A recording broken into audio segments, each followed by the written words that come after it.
quoi, comment? Ah, mais c'est tout près, ça arrive tout près.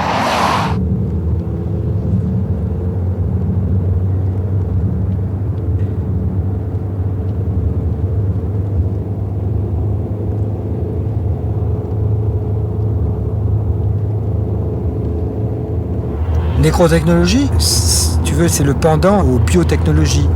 Ce qui est extraordinaire dans le cas de ce qu'on appelle les biotechnologies, c'est que les industriels qui les pratiquent, qui s'intitulent des industriels des sciences de la vie, d'ailleurs il faudrait comprendre pourquoi ils utilisent le terme sciences de la vie plutôt qu'industriels de la biologie. Donc les industriels des sciences de la vie, ce sont quand même, il ne faut quand même pas l'oublier dans le domaine agricole, ce sont quand même les gens qui fabriquent les produits en cides. Insecticides, nématicides, herbicides, fongicides, c'est-à-dire qu'ils sont dans une logique de mort.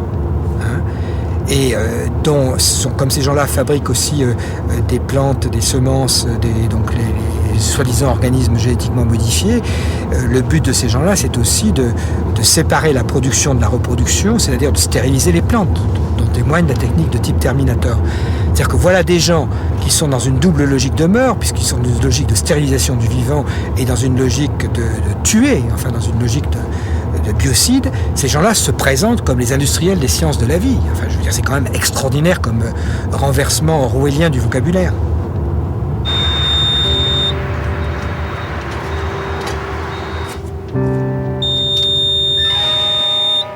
Vous êtes à la maison, non?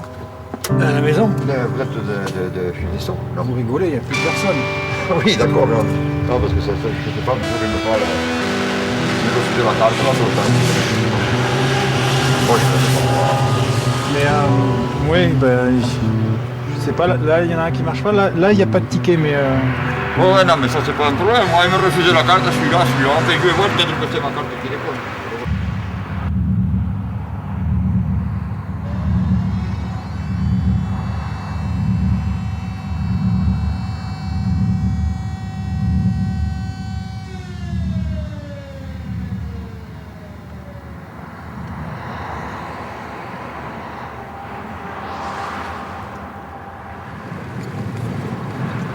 Ben là, on voit le point le plus avancé de l'industrialisation de l'agriculture. C'est-à-dire qu'on ne peut même plus parler ici d'agriculture. On a affaire à des serres verts, on les voit, celles qui sont un petit peu bleutées. Là-dedans, on fabrique en ce moment je dis bien on fabrique, au sens de la manufacture, des tomates qui nécessitent, en gros, on peut dire 1 kilo de tomates, c'est 1 kilo de fuel.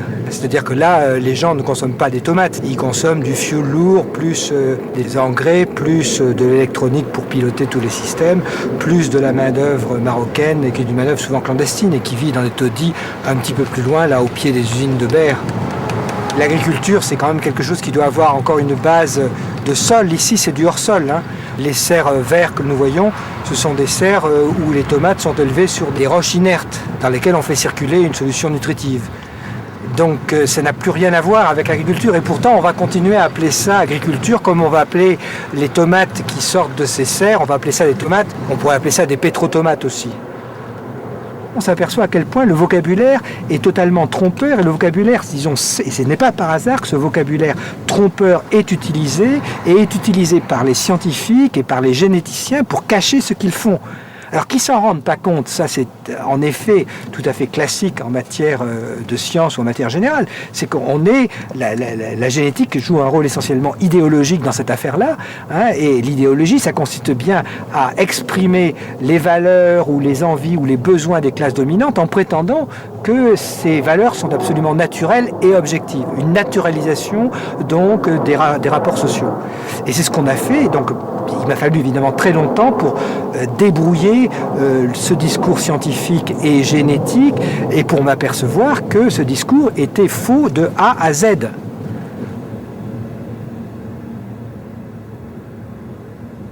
Il y a une véritable contradiction entre la vie sur Terre et ce processus d'industrialisation. En tout cas, moi, c'est comme ça que je le sens.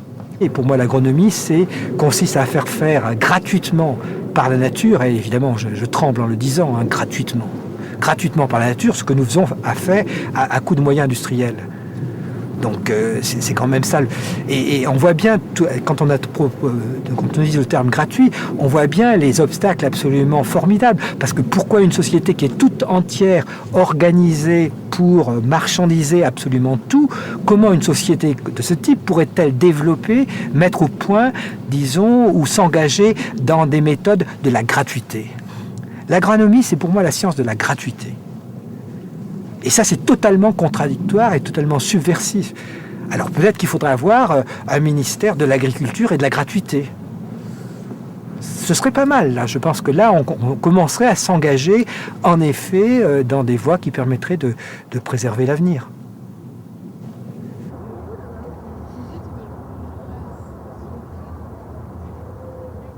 On ne peut pas imaginer de technopole sans campus. Les zones technologiques, c'est une espèce de vase d'expansion des campus. Bon, on a un campus scientifique, brillant, avec plein de laboratoires, 50 000 chercheurs, 120 laboratoires. Et ces gens essaiment. Ils fondent des start-up, ils fondent des petites entreprises. Ils le font encore plus depuis la loi Allègre sur l'innovation de 1999. Et où est-ce qu'ils vont fonder leurs essaimages? Eh bien, dans le Grésivaudan. Alors le Grésivaudan, qu'est-ce que c'est? C'est la vallée de l'Isère, entre Chambéry et Grenoble. Et c'est un endroit à l'origine glorieux. Un endroit merveilleux, absolument pullulant de pruniers, de pêchers, de vignes, de tout ce qu'on veut, etc. Compris entre les vallées étincelantes de la Chartreuse et le massif cristallin de Beldon. Bon, ça n'existe plus. Enfin, les falaises et le massif de Beldon sont toujours là, mais les vergers ont disparu. Ils ont disparu comment? Alors, dans un premier temps, ils ont été ravagés par l'agriculture industrielle, le maïs. Et dans un deuxième temps, à partir des années 70, par ces start-up, par ces industries d'avant-garde, qui petit à petit ont grignoté la vallée, le foncier, l'eau, l'espace, et ont saccagé l'endroit.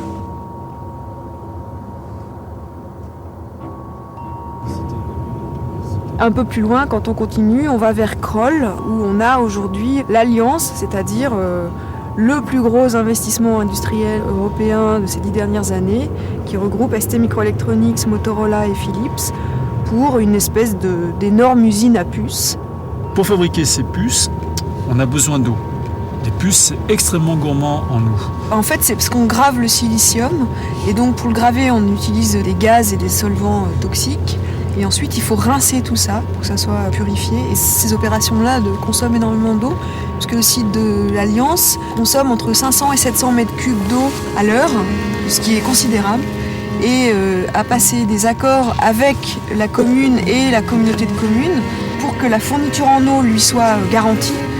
Et il y a un contrat qui dit que si, pour une raison ou une autre, la collectivité n'est plus en mesure d'assurer cette fourniture d'eau, elle payera à l'Alliance, donc aux entreprises, une amende de 1 million de francs par heure d'eau coupée à l'entreprise.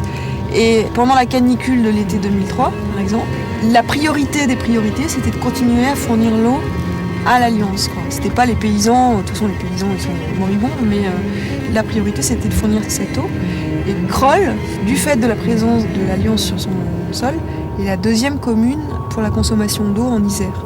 Et du coup, comme tout ça est en croissance, puisque l'objectif c'est la croissance, il est question, enfin c'est le projet et c'est la nécessité, de doubler les adductions d'eau avec un projet d'aller chercher de l'eau de l'autre côté de la chaîne de Beldon et de faire traverser ces conduites d'eau donc, à travers le Grésivaudan jusqu'ici. Là, ça pose... quand même, les gens s'inquiètent de ça. Sur l'eau, ils sont sensibles.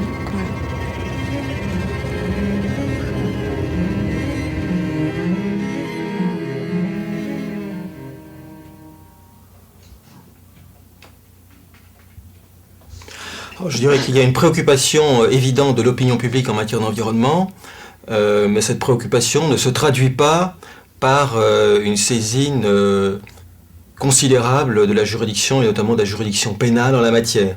Il y a quelques centaines d'affaires, si on comprend les contraventions qui sont examinées par les juridictions pénales chaque année en matière d'environnement. Parmi ces affaires, d'ailleurs, il y a de la très petite délinquance environnementale. Il y a une grande, disons, hésitation, à la fois de l'autorité administrative et de l'autorité judiciaire, à saisir les affaires importantes en matière d'environnement. Hésitation de l'autorité administrative. Alors, quand il s'agit d'entreprises privées, à cause du chantage à l'emploi, quand il s'agit d'établissements publics, d'incinérateurs, de stations d'épuration des eaux. On met en cause des élus. Donc on crée quelques turbulences locales sur le plan politique. C'est vrai que si on veut prendre un exemple particulier, on peut prendre celui de la pollution d'un certain nombre de sols bretons du fait des élevages de porcs sur Caillebotis. Il est évident qu'un certain nombre de ces installations ont été tolérées par l'administration. Ce qu'on s'est rendu compte, c'est que cette tolérance de l'administration était si grande qu'à un certain moment, il n'a plus été possible pour les sociétés en charge de la distribution d'eau aux consommateurs de fournir une eau propre, en tout cas avec un taux de nitrate